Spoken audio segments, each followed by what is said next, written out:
Podcast. I'm your host, Dr. Spencer Nadolsky, and today we have one of our awesome registered dietitians, Shelby Secor. She's coming on, and we're going to talk about sustainability and how to get people to stick with a diet and not be too restrictive. And this is also, of course, in conjunction with our program at Sequence, where we do utilize anti-obesity medicines, but we also want to go above and beyond just using medicines. We do want to get into mindset and all those types of things. So welcome, Shelby.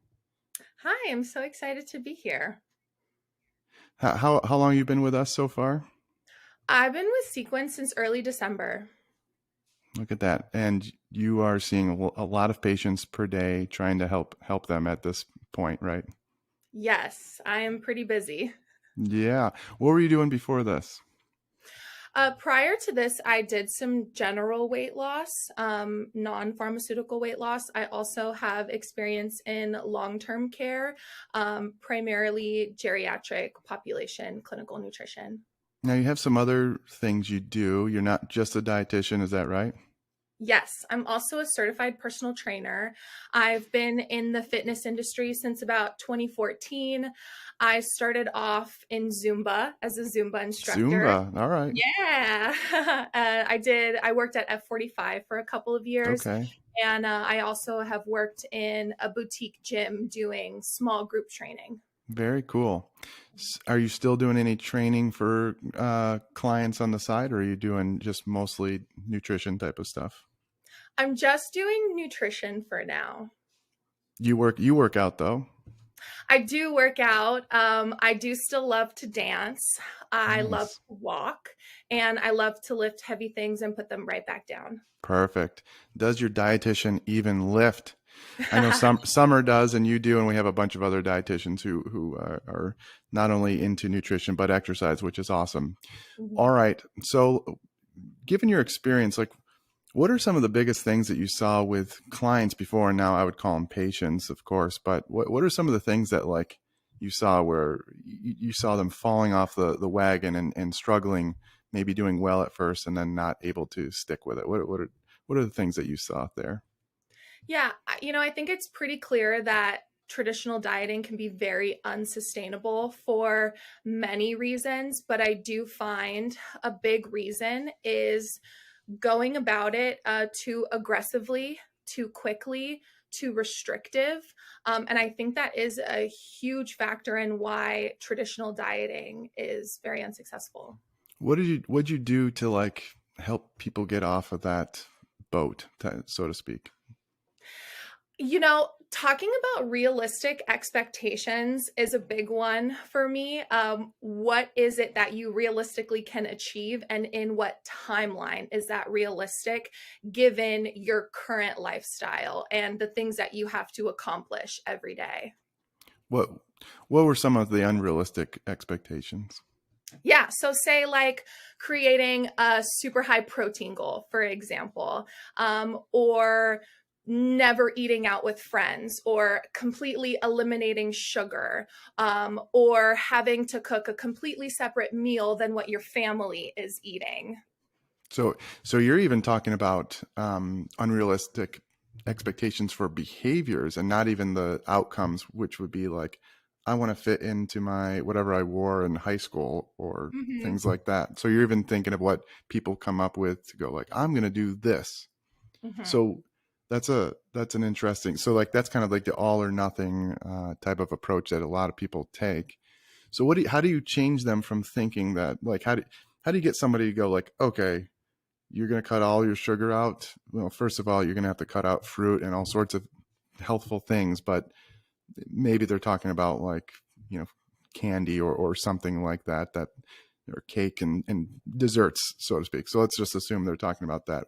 How do you get them to go like, hey, that's probably not the best approach? I like to ask them what success they've had in the past with restricting sugar, because oftentimes it's not the first time that they've gone through something like this. And they feel like they've been successful for maybe a short period of time in the past, but there's always some type of relapse that happens after. So I like to really hone in on the relapse aspect of it. What happened that made you not be able to sustain cutting out your sugar completely? Do you anticipate that this is going to happen again? And if we were to say create something that was a little bit more realistic, maybe allowing yourself to have a sweet treat daily, or maybe it's how often you need to enjoy one weekly, or maybe there are certain swaps that we can make that'll feel good for you. It really is dependent on you personally, what you feel like is sustainable, achievable. But sometimes you do have to work with people to kind of allow them to be comfortable with trying that. And then you just kind of have to support them through them actually doing it, because some feelings might come up. So that's why it is really good to continue to work with people so we can talk about some of the things they experienced while they were trying a sustainable method. Yeah. Like sometimes if you tell somebody you can't have this at all, it might make them want that more, or they may be able to do it for a little while, but then it all of a sudden builds up. Whereas if you just give them permission to have Mm-hmm. it, Mm-hmm. they may not even, it's like, oh, okay, they don't put it on a pedestal to where it has this power over you. It's kind of an interesting mindset shift. What about like, so since we use these really powerful GLP-1 medicines that work on receptors in the brain that basically tamper that drive to want some of these foods, what have you noticed working with your clients and patients in that regard? Are you still noticing sugar cravings, and are you helping them through that, or is it a whole set of different problems that you're seeing? Yes and no. So I do see some people who all of their cravings are eliminated, all the food noise is eliminated. They're not tempted to go grab something and eat it, and it's just not an issue at all. And then I do still see individuals who are having a lot of cravings, and I do see them come from, two primary places, and in general, inadequate intake. I've kind of been calling them like breakthrough cravings, where Mm-hmm. we're still not eating enough and our body is asking for us to eat that food. I see it a lot with people who don't eat breakfast and then eat like a really light lunch. They're having a lot of cravings around like 3 p.m. They're originally starting to eat maybe their first meal at 10, and it's like really light. And then they want something again at 3, and then it's too early. Then dinner, they're too full for it. Maybe they'll skip dinner completely. And maybe historically they would overeat dinner and then not feel primed and ready for breakfast the next day. And so those individuals, I still am seeing a lot of cravings. And with those individuals, we do try to focus on redistributing that food to earlier in the day to try to manage some of those cravings. And then we also talk about strategies to be better prepared in the event that they did not eat breakfast and maybe they do need to make up a little bit food later in the day. So we'll talk about filling and satisfying things that they can eat to prevent overeating, but also the likelihood of that happening is significantly reduced with the medications. And then the other side of it I see is the specific food avoidance, like the mental avoidance of Mm. it. So say someone who has a history of a ketogenic diet, that's how they've traditionally lost their weight Mm-hmm. in the past. They still have a bit of an aversion to carbohydrates. They might not like fruit, for example, and they're sitting there craving and thinking about wanting to eat fruit because they like fruit, but they still think that they can't have it Mm. because they traditionally follow a ketogenic dietary lifestyle. Interesting. Yeah, that's the thing I fight online is like, hey, it just so happens that you can eat carbs and still lose weight. It comes down to the energy balance. That doesn't mean that certain foods may make you want to eat more, and yada yada yada. And the medicines help you eat fewer calories. Now with the medicine, you should absolutely try to have some fruit, especially because it's very good for you. So that's interesting. What are some other things that you've noticed that are like, ooh, this is a different, I had to change some of my strategies now that people are using medicine versus working with people before not using medicine? Anything come to mind there that's a lot different? Yeah, I really do think that this is an opportunity for people to take advantage of the fact that they're not fighting against appetite, they're not fighting against cravings, they're not fighting against food noise, which has traditionally made pursuing a different lifestyle really difficult. And they're not fighting against that anymore. So utilize that piece that you have to put that effort towards building the habits that you truly want to build to be able to have lasting results. I think that is a huge piece of it, because prior to working with these medications, a lot of it is I'm hungry. Like I really want these foods. I'm still eating a high protein breakfast. I'm eating a lot of fiber. I'm moving my body. I'm doing all the things, but I'm exhausted. I'm miserable. Like what's going on? And so I just don't see those things now with these medications. And I think it generally makes it a lot easier to focus on the lifestyle changes. But ultimately, you do have to put that focus in there. I just Yeah, think it's an easier opportunity. exactly. That describes it pretty well. What about like, protein? So one of the big issues that we're seeing is that there seems to be people, these drugs work almost too well to where some people almost have are you seeing aversions to some proteins and whatnot, to where it's like, hey, we're not saying you have to be a bodybuilder and eat a gram per pound of your body weight. So if someone's 300 pounds, we're not asking somebody to eat 300 grams of protein, and we're not even asking them to maybe even necessarily eat half of that. We're even like maybe a third, maybe 100 grams for that person, something that's like a very reasonable minimal amount that will help preserve muscle mass and all this different stuff. What are you seeing with protein with clients? I think I'm seeing a lot of misinformation, and a lot of people are under the assumption that they do need to be eating about a gram per pound of body That's a weight, or lot. they're eating the amount that's like the minimum to initiate muscle protein synthesis, for example, and they don't have a specific goal where they want their muscles to get bigger, right? Mm-hmm. So I always tell people that protein is based off of body weight and goals. And so, what is it that you want to achieve? Where are you at personally? And for some people, yeah, we are just working on getting to the minimum amount of protein that we're recommending for individuals. And then other people are really crushing it. And maybe we're getting a little bit more on the optimal side of things, and we're pushing it a little bit farther because that's where they're at in their journey, and it's what feels good to them. But I do see a lot of people thinking that they do need a lot more protein than they do, and feeling really relieved when we set a more realistic protein goal.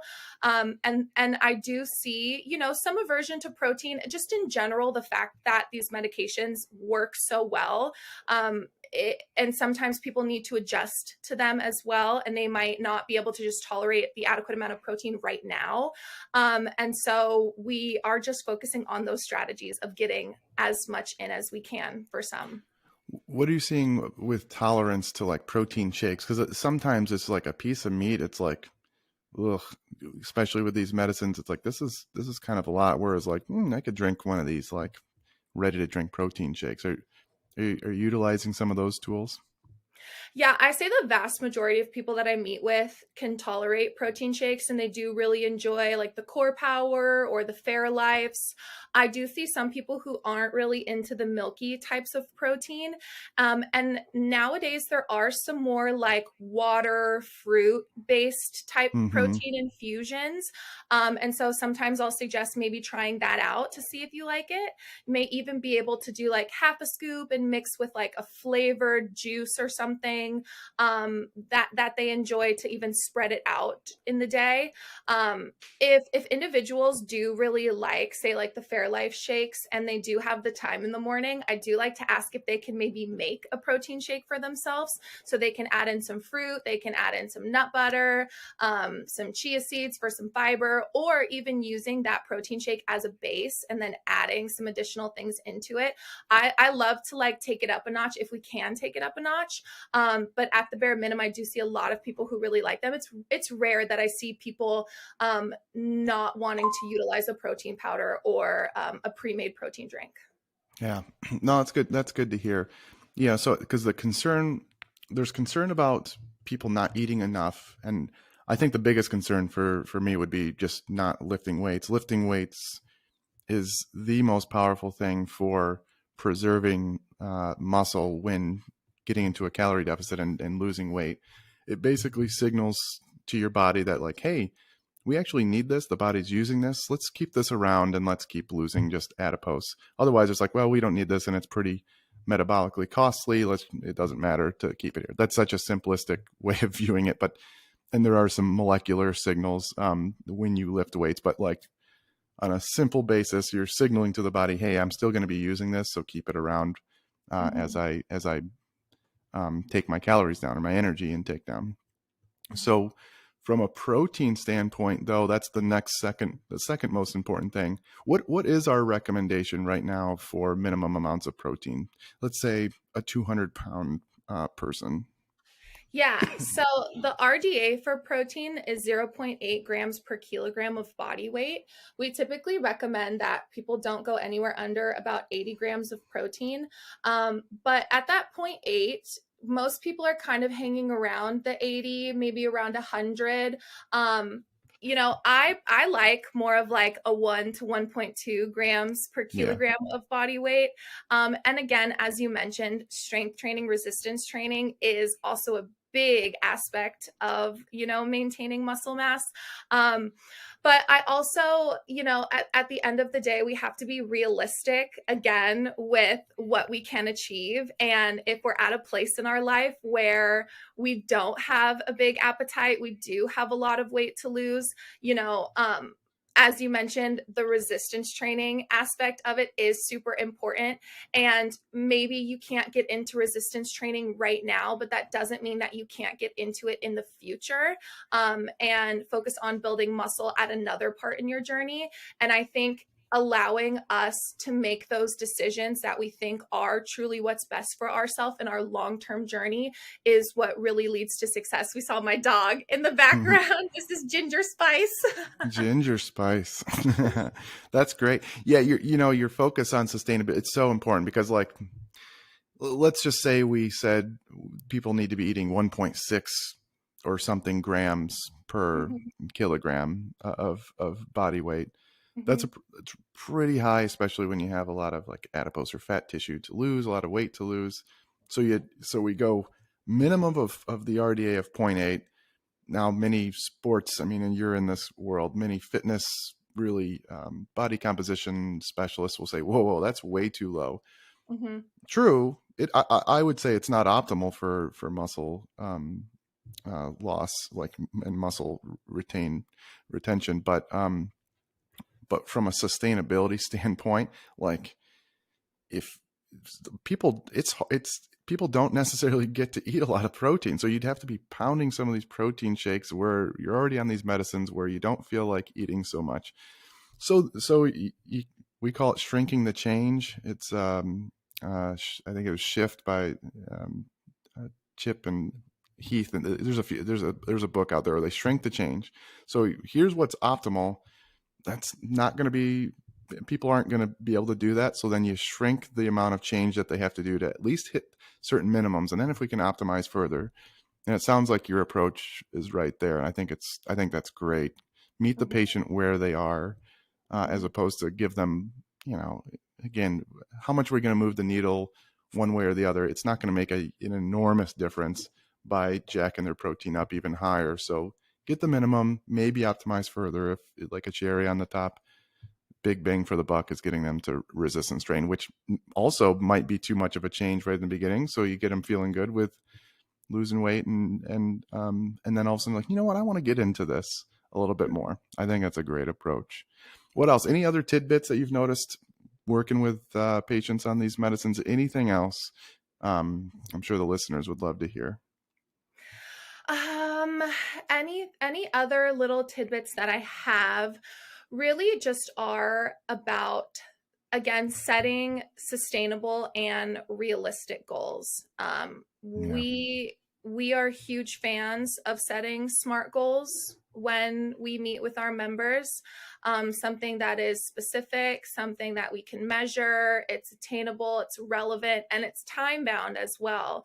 So if you're just generally setting a goal and you're like, I want to eat more vegetables, what does that mean? Mm-hmm. Do you have to go meal prep for them? How do you like meal prepping? Have you meal prepped in the past? Do you like meal prepping for 5 days a week? Can you just meal prep your proteins? Do you need fresh fruits and vegetables? So like the whole sustainability and goal setting aspect of it is getting very specific. So Mm-hmm. we want to break it down all the way to the bottom, the very base, the foundation. And so let's just say you're someone who is currently not eating eating vegetables. And let's say you have a little bit of an aversion to vegetables. Maybe it's something that has happened as a result of, say, the medication and like early satiety, not being able to tolerate like really fibrous raw veggies. Or maybe it's because you have ADHD. Maybe you just never really ate a lot of vegetables all your life. Regardless, it doesn't really matter. But if we were to set a goal of you eating 1 cup of vegetables, with dinner every single day, you're like, I don't even like vegetables. How am I supposed to do that? And like, do I have to eat all these different types of vegetables? Like, I only like broccoli. What am I supposed to do?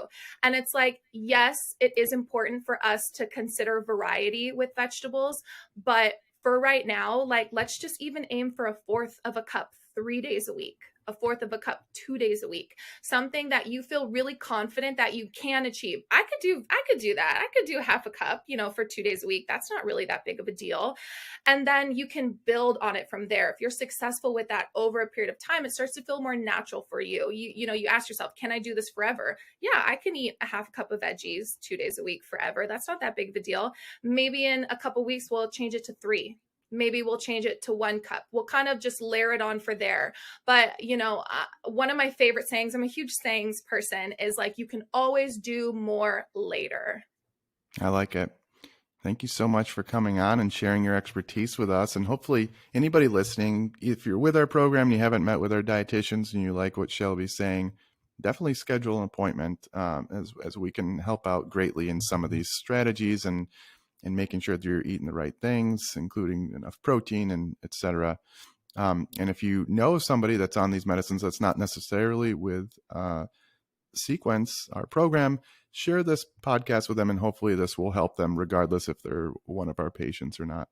Thank you so much for coming on. Thank you. I had a great time today. All right.